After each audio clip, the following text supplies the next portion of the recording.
en el caso de la militarización de la seguridad pública en el país, y otros actores políticos de oposición han optado por la ruta de la acción de inconstitucionalidad. Usted, que es conocedor del derecho y que conoce y tiene el pulso del país, ¿qué tanta posibilidad hay de que por la vía legal se dé revés a esta reforma, que para muchos mexicanos pues es regresiva? Sí, es una muy buena pregunta desde el punto de vista jurídico constitucional. En efecto, leí ayer que un juez federal otorgó una suspensión provisional para las leyes ordinarias que se modificaron con motivo de incorporar a la Guardia Nacional a la Secretaría de la Defensa Nacional. La suspensión provisional tiene efectos de carácter temporal. Se espera hasta que se celebre la audiencia constitucional en el juzgado de distrito para que se resuelva la suspensión definitiva o no.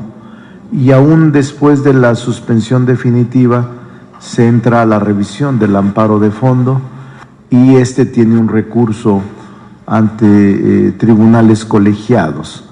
Todavía falta un proceso largo para la revisión de esta medida, pero en el Senado de la República vamos a respetar lo que ordene el Poder Judicial, que es un poder autónomo, independiente al nuestro. Nosotros legislamos por mayoría, pero nuestros actos son revisables. En efecto, hay dos vías que se están ahora sub iudice, es decir, en proceso. Esta de la que usted refiere, de un juzgado federal de distrito, y la otra que se ha interpuesto hace 3 días en la Corte, en la Suprema Corte de Justicia, con la característica que usted ha referido bien, una acción de inconstitucionalidad, que es el derecho de las minorías. Se requiere el 33% de la composición de la Cámara de Diputados o de la Cámara de Senadores para que tengan procedibilidad y tenga también legitimidad y legalidad para interponer el recurso. Ya se interpuso, ahora la Corte tendrá que substanciarlo, es su obligación. Y nosotros en el Senado vamos a esperar la resolución jurisdiccional para que esta cause estado y poder nosotros observarla y acatarla. ¿Comparte usted que esta violación al artículo 21 constitucional se refiere a que el mando tiene que ser de personas civiles y también de... Yo emití un voto en abstención y un voto particular en el caso concreto, y ahí está en el diario de debates. Ahora vamos a esperar que la Corte y el órgano jurisdiccional, el Poder Judicial de la Federación, decida si lo actuado en el Poder Legislativo fue correcto o si debe de declararse inconstitucional. Gracias de mi parte, señor. Para servirlo, Reinaldo.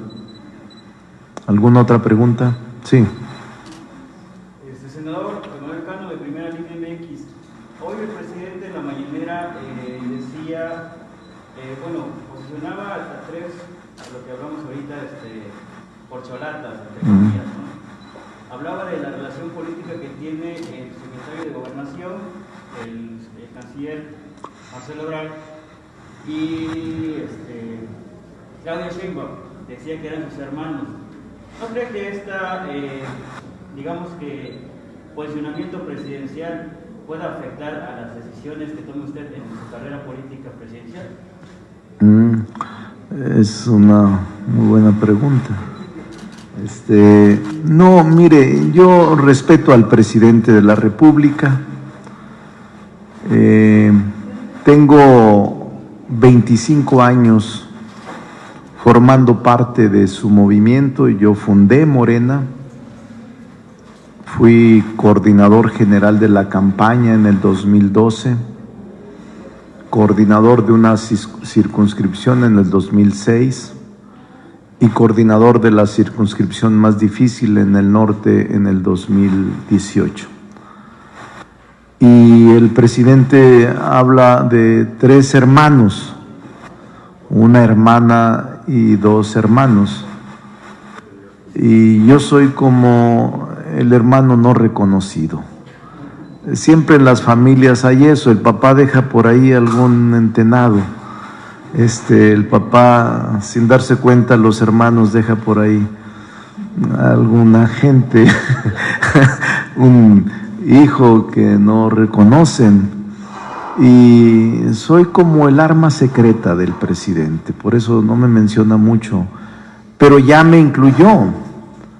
Y eso ya es una garantía, por eso el otro día cantaba y le decía aquí a mi hermano, poco a poco me voy acercando a ti, poco a poco la distancia se va haciendo menos. Si uno no toma de buen humor todo esto, se vuelve loco. Y yo estoy tranquilo, porque la gente va a decidir. Al presidente siempre lo obstaculizaron. No hubo ningún gobierno que lo apoyara. Al presidente López Obrador siempre lo ningunearon. No hubo ningún poder económico o político que lo respaldara. Por eso es un timbre de orgullo para mí luchar con la gente. Soy un hombre de fe, creo en Dios y estoy seguro que les voy a ganar. Yo le agradezco mucho al presidente que me haya mencionado ya como un aspirante legítimo a sucederlo, y eso ya es mucho para mí, porque antes no lo aceptaba, no me mencionaba. Y ahora que me menciona, me siento tranquilo y contento. Pero falta que no solo me mencione, sino que el partido pueda fijar las reglas de la participación para que sea piso parejo, para que haya un piso no desigual y para que no se usen recursos públicos en esta carrera anticipada. Me parece que eso es clave. Ahorita andaba por Oaxaca y vi muchas mantas y lonas, y en el camino vi espectaculares, bardas, pero nosotros no vamos a violar la ley, vamos a observarla bien. Y aunque el presidente se refiera a sus 3 hermanos, yo también soy su hermano, aunque soy como el hermano pródigo, aunque no haya recibido la herencia por anticipado, porque el hijo pródigo recibió su herencia y después regresó, después de gastada la misma. No, yo no he recibido herencia anticipada, pero soy el hermano pródigo y me siento tranquilo, porque nos asiste la razón histórica y nos asiste la razón moral.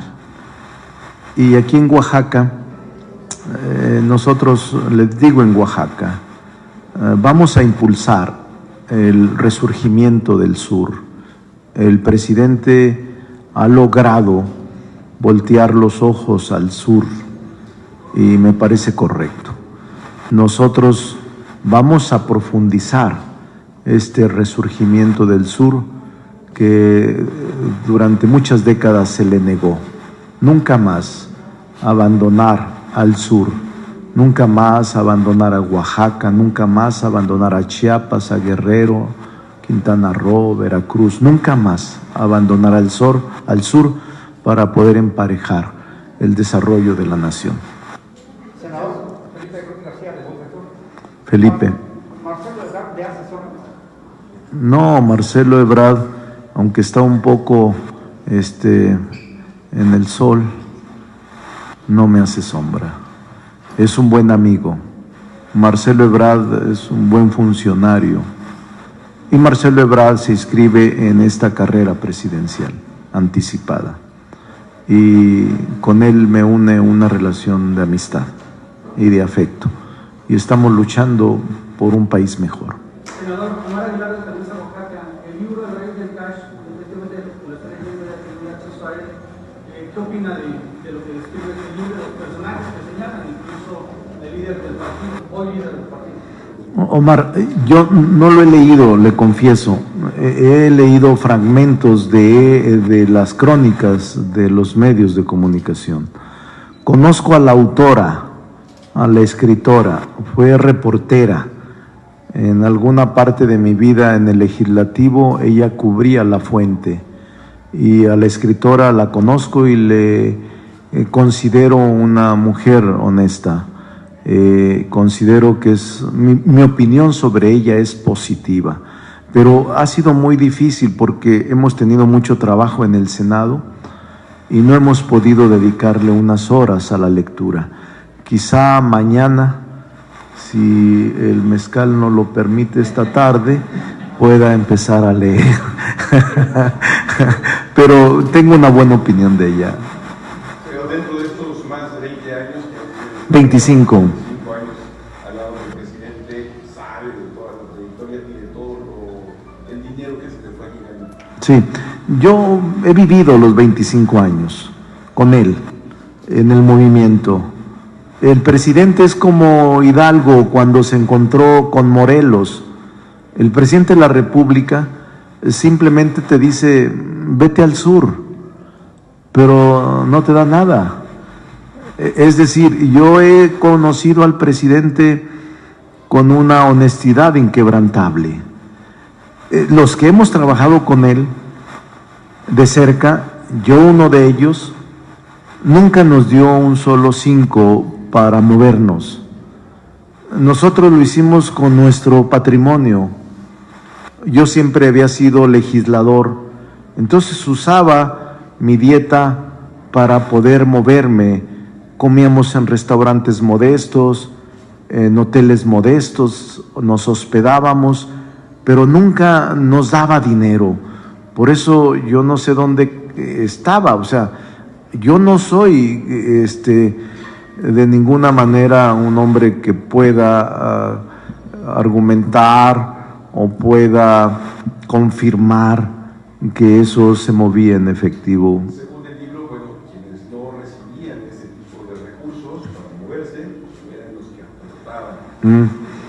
Sí, no podría yo. Voy a leerlo, pero no podría aventurarme a emitir una opinión sobre el libro. Conozco a la autora y tengo una buena opinión de ella, pero mañana espero empezar a leer el libro. ¿Un senador de aportaciones voluntarias? No, le comento que nunca recibimos un solo 5. Los que estamos trabajando en el movimiento, de verdad, aquí debe de haber mucha gente que trabajó en el movimiento en Oaxaca, de años, desde hace 25 años. Hay líderes sociales en Oaxaca que le podrán confirmar lo que yo le digo. Nunca hubo un solo 5 para nuestro trabajo de parte del presidente. Respecto a la estrategia de seguridad, ¿considera que hay estrategia de seguridad? Esa es otra buena pregunta.